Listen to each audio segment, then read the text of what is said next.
Epilogue. Crimson Fairy Tale. A week had passed since I returned to the mainland. I finally began attending school, but finding myself hopelessly unable to adapt due to my late start.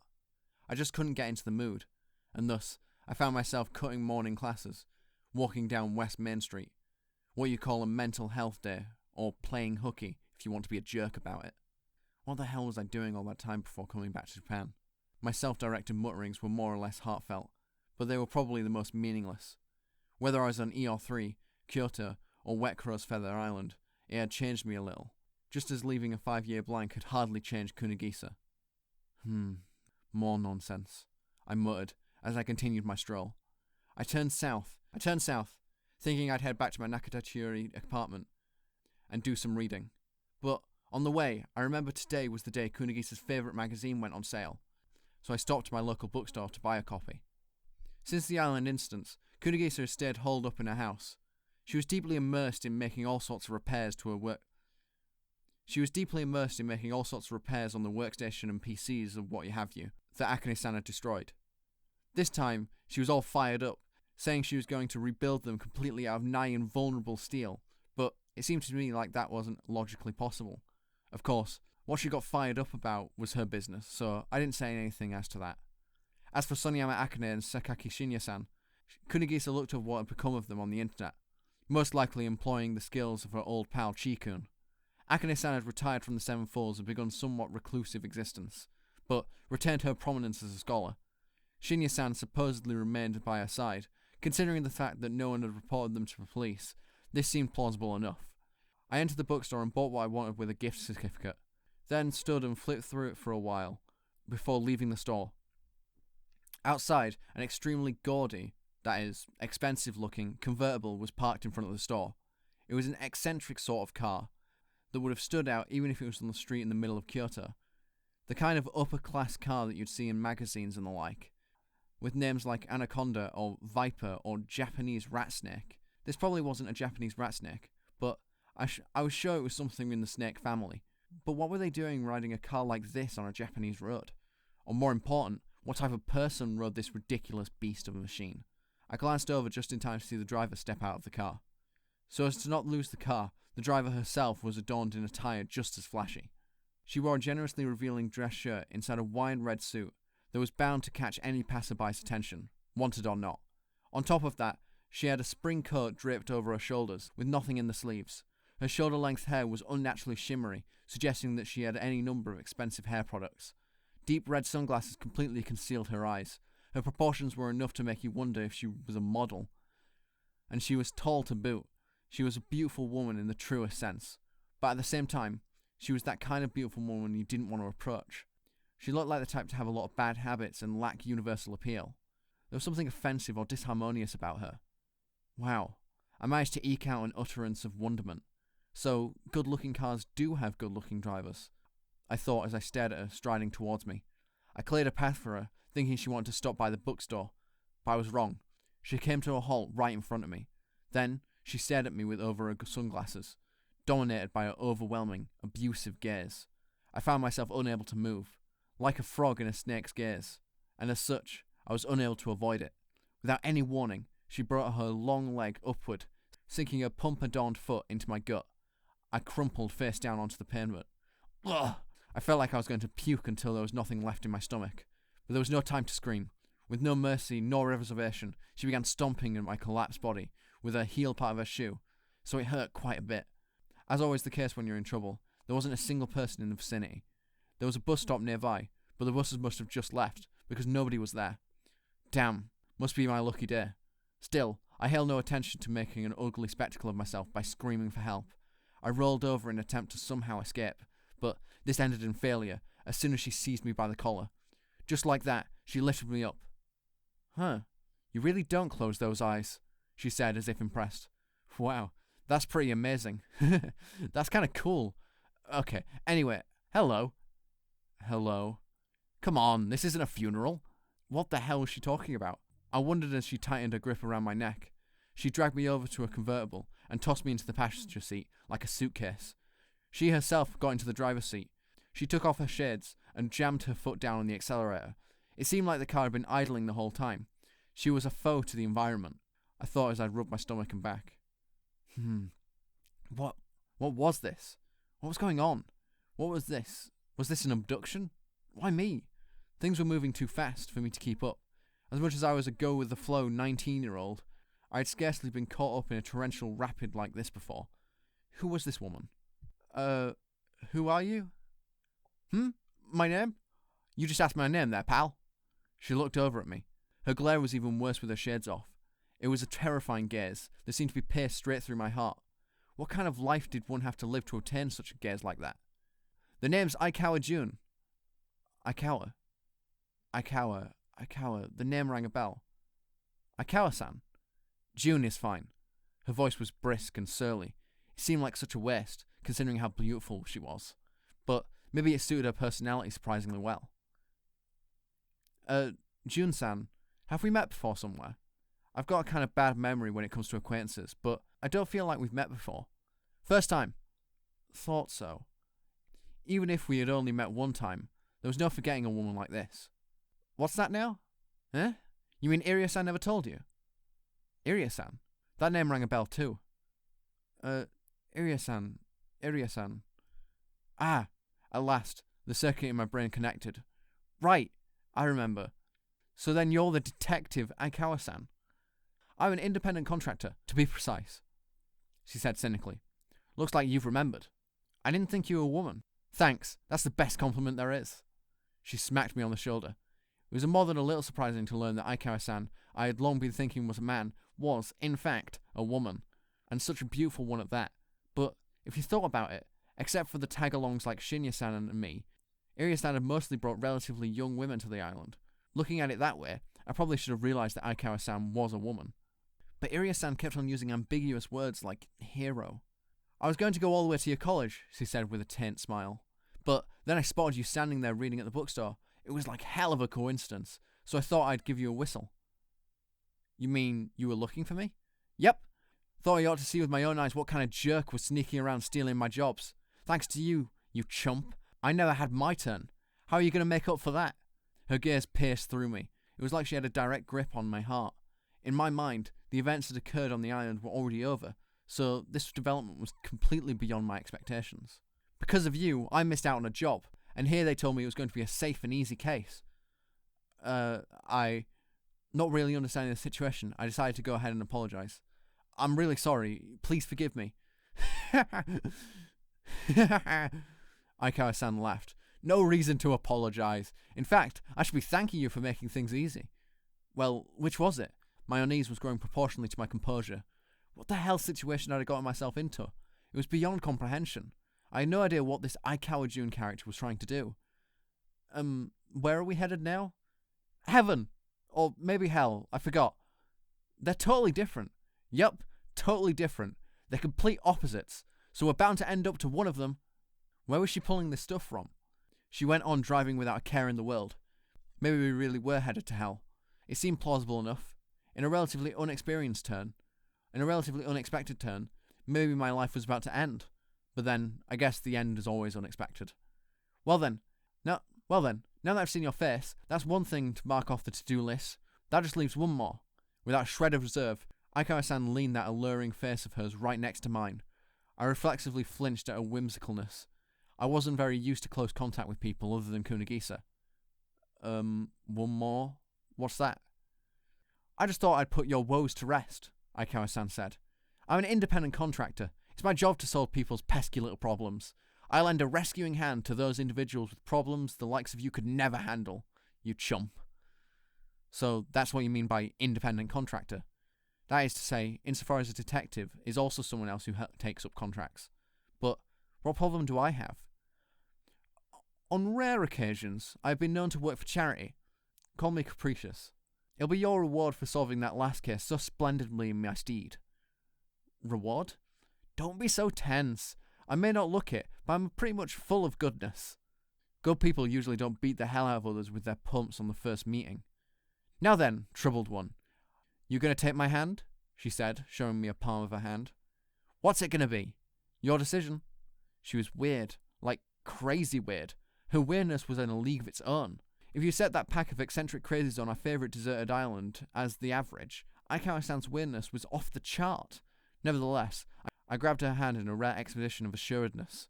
This bizarre human being. How could I miss out on this? Okay, pal. She gave a wicked smile. Maybe that was hasty of me, I thought. Before we get to anything, what is this woe of mine you mentioned? That's the one thing you ought to know better than me. Way better.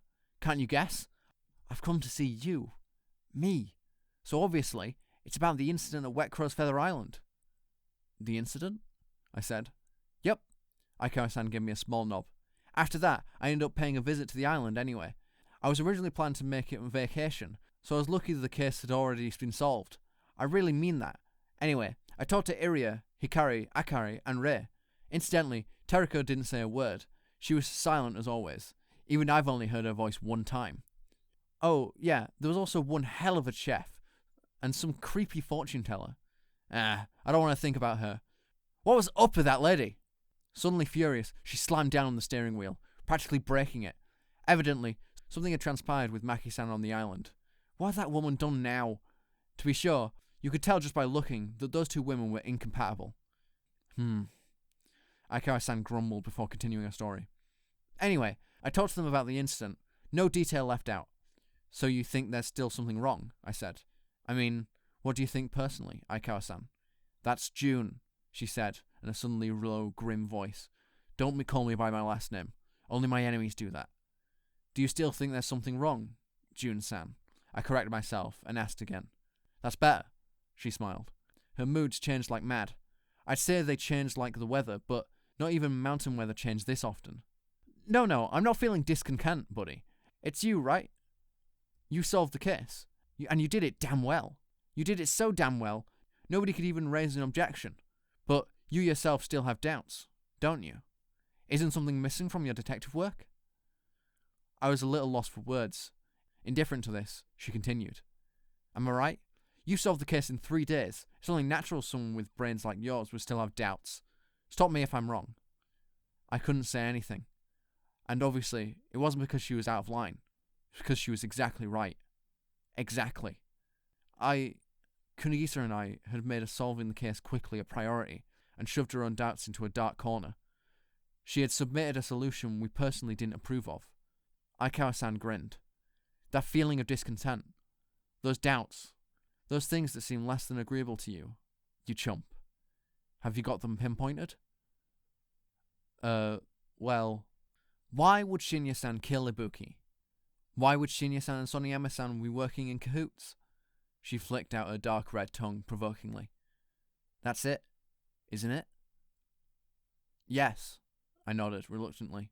But that's their problem, and ultimately, and no one else's, right? It has to do with their motives, and something beyond my grasp, so you're similar, Aikawa-san said. Didn't you think so? Didn't Shinya-san tell you that himself? That you and he are similar? Now why would the guy so much like you kill Ibuki Kanami? The one person irreplaceable to him, his version of that blue-haired girl of yours. It's probably just a misunderstanding. If it wasn't, yeah, it's probably actually Akane-san who's irreplaceable to Shinya-san. Are you satisfied with that? Aikawa-san said with sarcasm. No way, right? There ain't no way you're satisfied with that. I fully understand your sentiments. You're beating around the bush, aren't you? You're right, Aikawa-san. I'm not totally convinced. But that's June. I told you not to call me by my last name. I got glared at again. It was frightening. Jun-san, you're right. I'm not totally convinced, but there are no other possibilities. So there's nothing I can do. When you've erased all impossible possibilities, the remaining one is the truth, no matter how impossible it seems. That's a myth. So you mean you've been taking that ridiculous motive about eating people's brains seriously? Huh?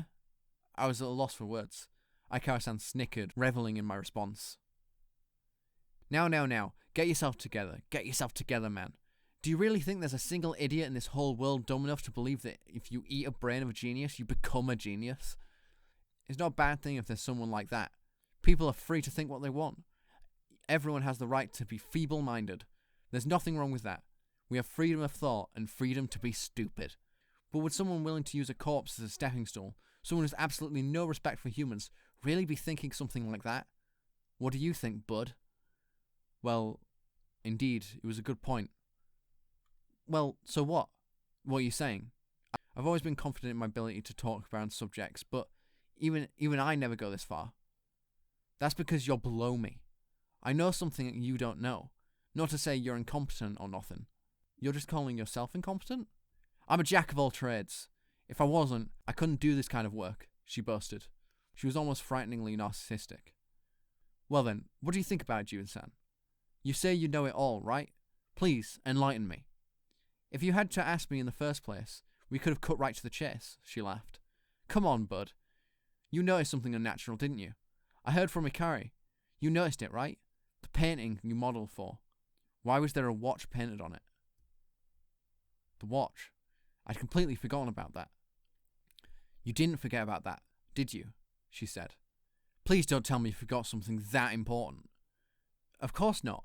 How could I forget? But I thought it was just a painting mistake. Kaname-san relied on a memory to do the painting, so I thought it was just a memory issue. Not likely. It's essentially impossible for someone who claims her memory and perception are synonyms to make a blunder like that. Even supposing it was possible, don't you think there was some other reason, bud? Okay, Jun-san, what do you think? I don't know. I don't know what other people think, but this is what Aikawa Jun, the world's most powerful contractor, have concluded. The picture wasn't painted by Kaname. Right? That's the only viable possibility. I mean, think about it the other way around. Let's say Ibuki painted it. If she painted it, it would have been weird that there to be a watch, right? You weren't wearing a watch when you were sitting in front of her, so it probably wasn't painted by her. Why? What do you mean, why? You didn't actually see her painting it, right? Sure, maybe there are artists who always work alone, but I don't think Ibuki was one of them. I submit that Ibuki could not have done that painting. She couldn't have. She couldn't have? Kaname-san was an artist. She was famous. Surely she could have painted it. Plenty of artists have used fraudulent ghost painters, she said, as if it was obvious. Roughly 50,000. It wouldn't have been odd if Ibuki was one of them. Not odd at all. So, you think Kaname-san was a fraud? Just think about it, Aikawa-san said. You're not a painter. Art's not my forte. So you were probably thinking something like, this person is an artist all the way to the bone, weren't you? Why did this woman know what people were thinking so damn accurately? She reminded me of Maki-san, but telling her this would anger her, so I remained silent. Don't compare me to that sketchy character. Hey now. She looked at me with a smirk. Don't climb up now. That was just a basic mind-reading trick. It's just a technique. With a little training, anyone could do it. But that aside, why did you think Ibuki was an artist? Why, well, Cat had my tongue. It's not like you ever saw her paint anything, right? She only told you that, bud. I heard what she had to say. And then, based solely on that, you assumed she was an artist. I saw her paintings too, like the one of cherry blossoms and stuff. But you didn't see her paint it, did you? Man, for someone who doesn't trust anyone, you sure are naive. It's like you don't trust anyone, but you don't doubt them either. Or like you just withhold all conclusions indefinitely. You just took Ibuki's streaming pile of doo-doo for fact. Doo-doo? Did she just say doo-doo? Was everything Kaname-san nothing but doo-doo? How was I supposed to how were you supposed to know? Aikawa-san beat me to the punch with my own line. I really wonder, bud. If there's something you want to say, go for it. That's no way to ask for a favour. Please, tell me. She smiled. She was probably a little more childish than I thought. Like the whole dress thing. When you moulded her, you saw her wearing a dress. And what did you say? You said, you're going to paint like that, right? I didn't know who she had heard that from. And only Maki-san was likely to know. But she was exactly right. I realised never dirties her clothes with painting materials, Aikawa-san muttered, and then suddenly, like anybody like that really exists, she yelled. That's impossible. Even if she didn't get her clothes dirty, they'd be soaked in stench. It's not a matter of can and can't. People don't do that. Don't you notice these things, you moron? This was no act. She really seemed mad. I cowered in all seriousness. I thought I was about to get pounded. Suddenly, I understood what Ikari-san meant. A violent-tempered person, huh? Anyway, when you work with paint on canvas, you at least have an apron, even if you suck at art. That much just common sense. Sure, but if that's the case, then what did that mean? Kanami-san lied to me? No, not only that, she didn't know anything about art. There was no way an artistic genius like Ibuki Kanami didn't know something as simple as that. Why? Because it was a fact that nobody with a little experience would realise. Which meant, yep, didn't know anything, Aikawa-san said with a slightly mocking tone. Ibuki Kanami, the genius painter who couldn't paint. So, how will you solve this conundrum? Well, are you saying that Kanami-san was a fraud then? No. Think, and realise, man. Ibuki didn't paint that picture, but Ibuki was the painter. Thus, by law of syllogism, Ibuki was a fake, and thus, of course, she couldn't paint. A fake? But a fake would... Why? Sorry, I'm totally confused. I clutched my head and thought. So, in other words, an imposter Kanami-san was killed, and the real one wasn't? Yes, the real Soniyama Akane was killed. Bam! Another whack to the shoulder. My brain ceased for a moment. Say what now? Akane-san? Yeah, Soniyama Akane. If you think about it, that clears up all the confusion, doesn't it? Why did Shinya kill Ibuki? Simple. He didn't. Why did Shinya go into cahoots with Soniyama? Simple. He didn't. He was working with Ibuki. His irreplaceable Ibuki. So, Kanami-san and Akane-san switched places. When? Hold on a second here. I spent 3 days on that same island with those two. I may have a bad memory, but I definitely would have known if they'd switched. What I'm saying is that they switched before that, before they arrived at the island. I don't know how long those two were there, but it was probably before that. One has blonde hair and blue eyes, and the other's intellectually looking brunette. How in the hell do those two people switch place? Hair can be dyed. You can put on colour contacts. If you really want to look like someone else, it's simple, especially when a person has such notable characteristics. Think about it. But, so those pictures, it's like I've been telling you. Soniyama painted those. That day, I bet you were wearing a watch every time Soniyama saw you. Thus, she was the only one to paint you Soniyama as Ibuki. Soniyama Akane as Ibuki Kanami. Come to think of it, where was Akane-san that morning? Was she in the altar doing the cherry blossom picture? Did that mean Akane-san was the one painting me that night? Why would she, to make everyone think she was Ibuki?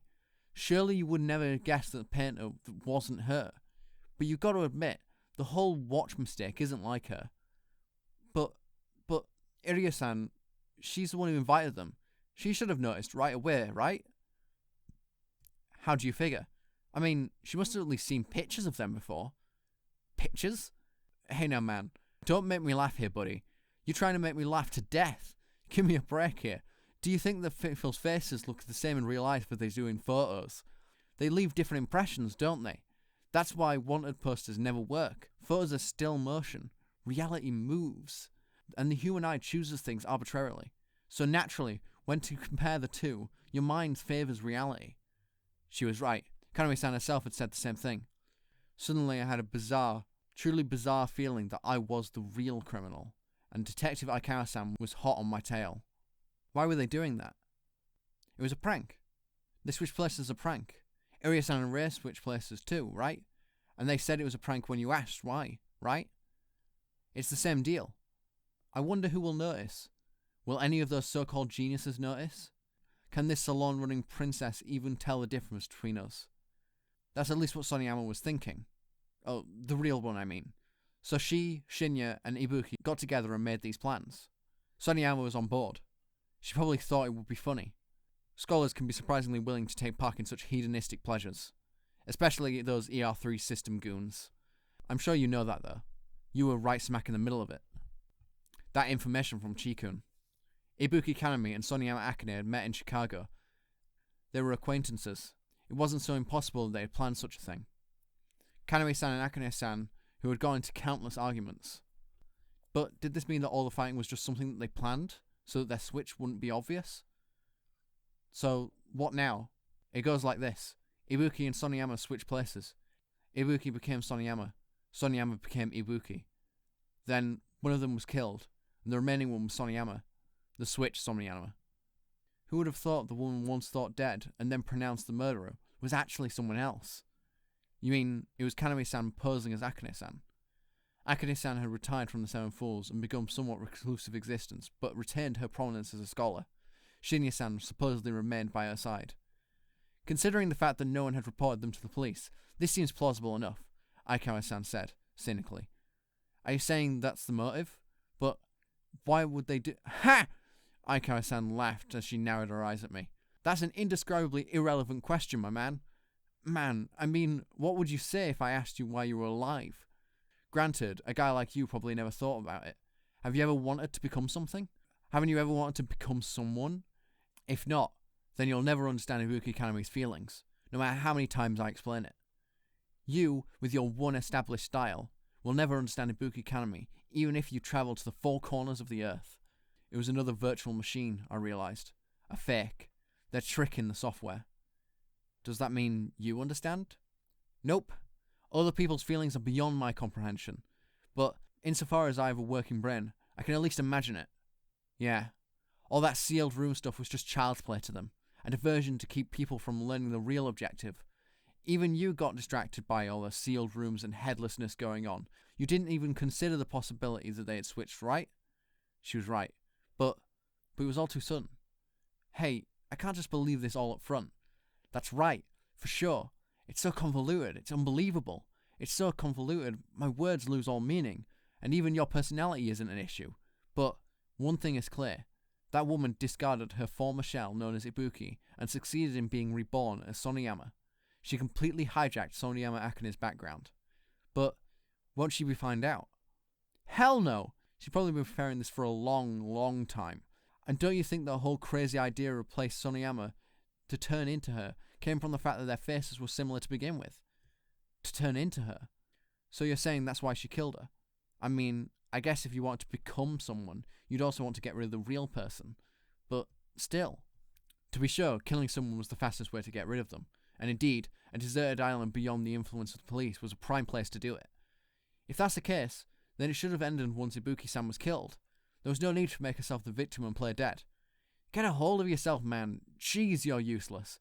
If she did it like that, surely the question of why Ibuki-san was the only one killed would come up in no time. That's why she had to make it look like a serial killing, to hide her true intentions. She had to pose as a lust murderer going after everyone. That business about eating everyone's brains was probably added as an afterthought, no doubt after she overheard you guys talking about it.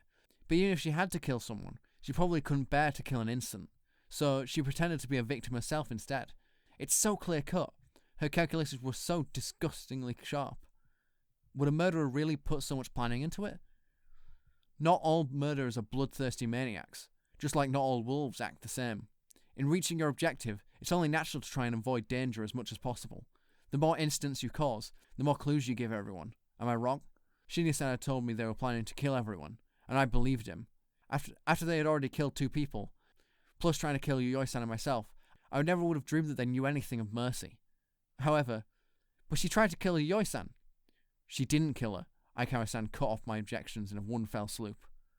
You made an assumption. You assumed Soniyama Akane would kill again after she went as far as to recycle a corpse to hide herself. That's why you thought up that trap, using Sashirono as bait. But you were blind. Think about it. Then realize, man, you were dancing in the palm of Ibuki and Shinya's hand.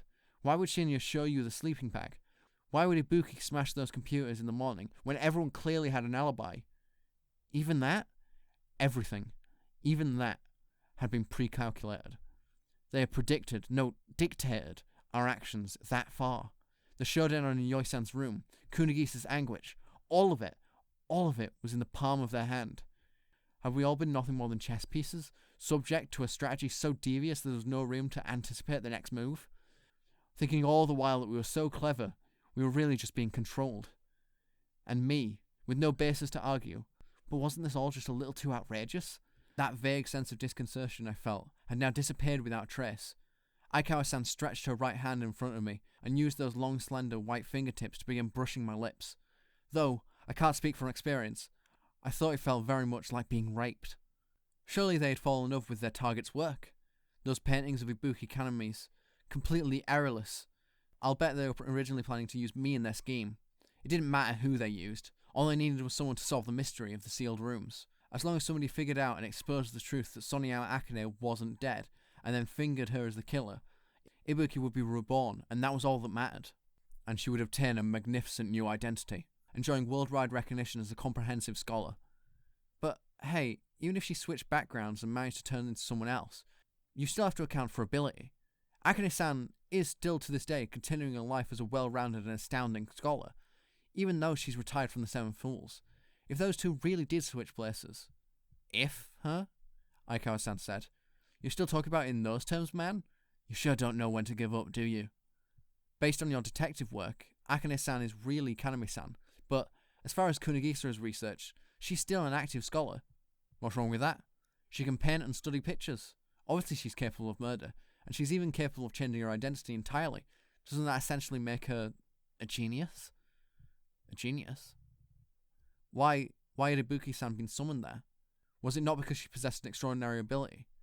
She was the outsider of all outsiders, the penultimate transcendence of boundaries. Yes, that was absolutely. What was your definition for a genius again, buddy? Someone who's far away. I heard that from Iria, but you're wrong. It's a vector, basically. Someone who devotes all of their time in his or her entire life in a single direction, to reach a given maximum potential. Human beings can do all sorts of stuff, but if instead they focus on one skill, they can hone it to a ridiculous level. So much so, they seem distant, as you might say. A prominent function, a direction of a vector, a restrictive bias. If you set an arrow in a single direction, instead of dispersing every which way, the power of focus, the Savant syndrome, the inexhaustible motivation. Pon. Aikawa-san smacked me on the shoulder. You did well, pal, but you're still an amateur. In baseball terms, you're a little leaguer, Mr. Pitcher. And just when you thought your opponent was a little leaguer too, she turned out to be a Domo-kun, figuratively speaking. You know him? Domo-kun? Before your time? Getting a little friendly as she reeled my shoulders around. It was just a little premature, trying to end the story before the lead detective arrived, my man.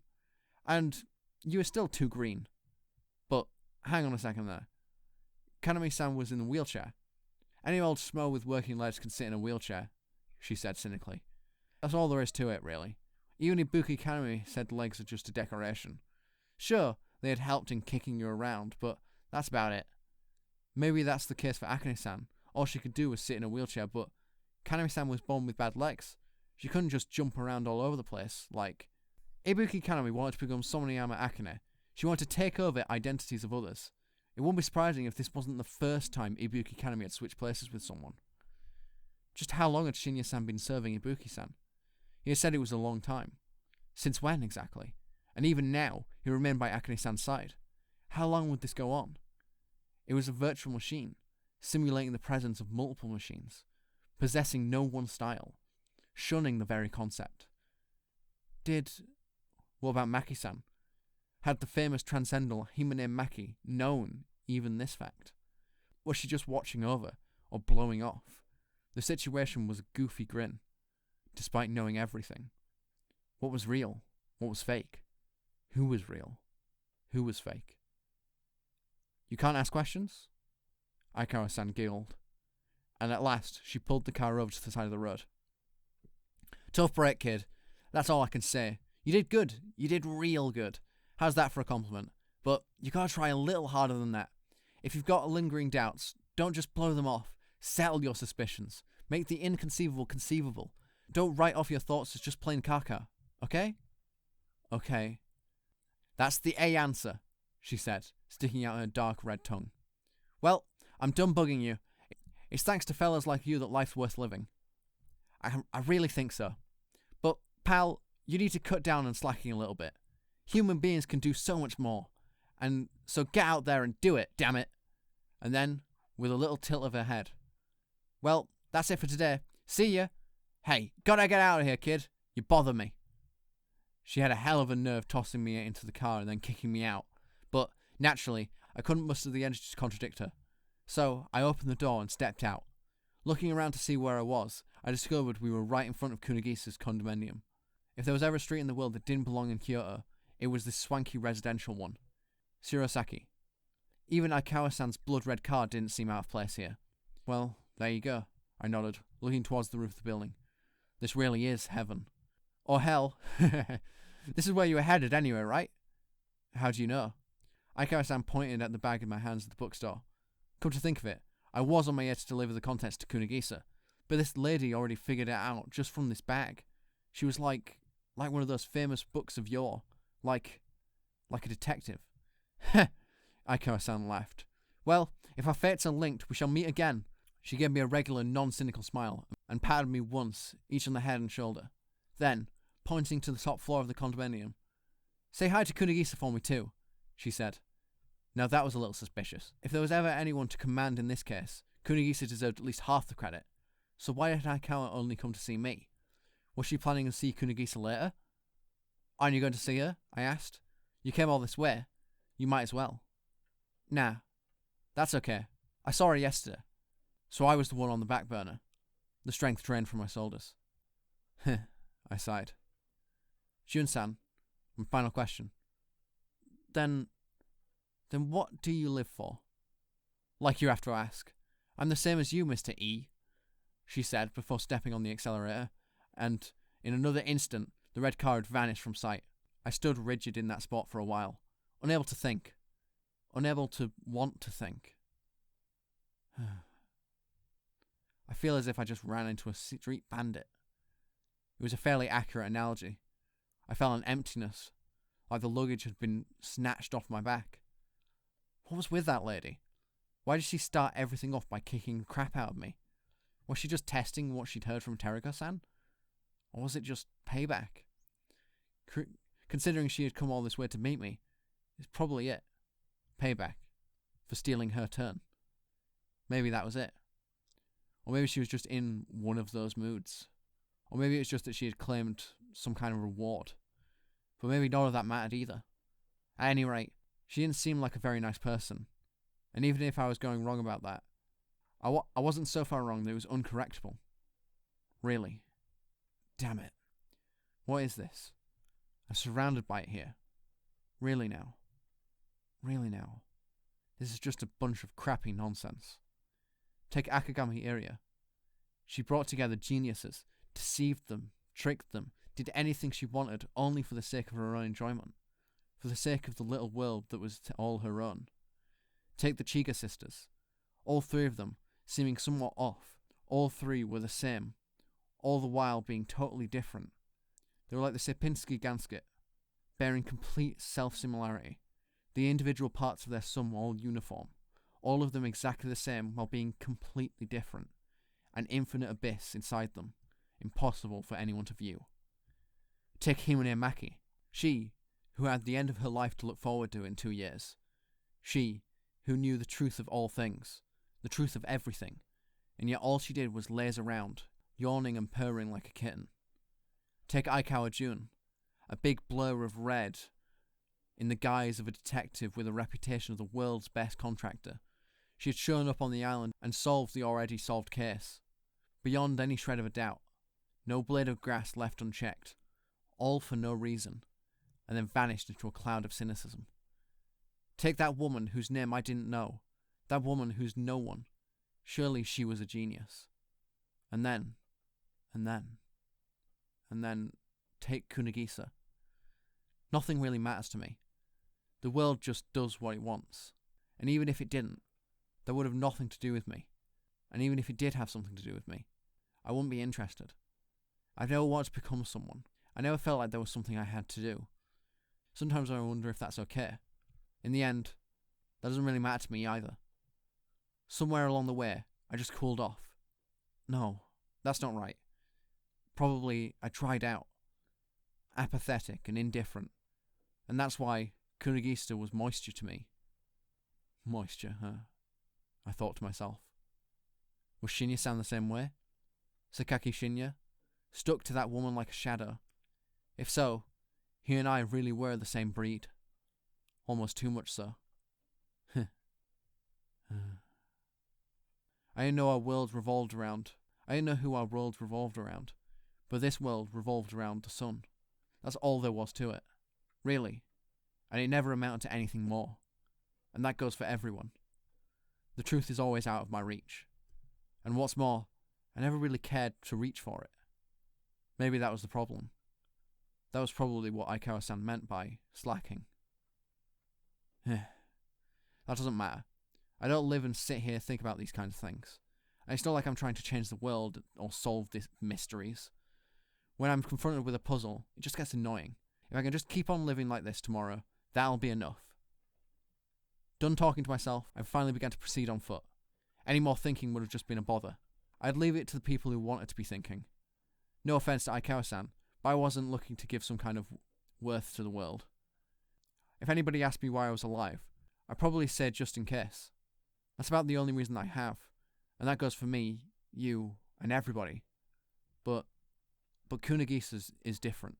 You know, if you were to put it into words, whatever. With Kunagisa's condo in plain sight, I thought about just going back home right then. I just wanted to throw off my haughty contractor's expectations, that's all. Even if we didn't meet today, we could always meet tomorrow. We could meet up any time we wanted. Nothing more to it. But my legs came to a halt once again, and I thought, 5 years ago, before meeting Kunagisa Tomo, I had nothing. But even reuniting now, even now, that we were able to be together forever, I still had nothing. It was empty. It was like meaningless routine work. Just functioning. Just living. Damn it. The contractor's cynical smile crossed my mind. I recalled the prophet's words. The lying sister's words too. And then, the advice of that woman whose identity remained a mystery. You should just go. Aggravating as it is, my life amounts to little more than just going with the flow. Letting myself be manipulated however people like, however they please, however they desire. Like a doll, like a heartless machine, as half-assed as it may seem. And so, this ambiguous and mechanical scrawling of unanswered questions, accompanied by the certainty so undercooked it's practically unnatural, comes to its almost predictably anticlimactic end. Like a vague, crimson fairy tale. I'm ready to go stand by Kunagisa's side, I thought.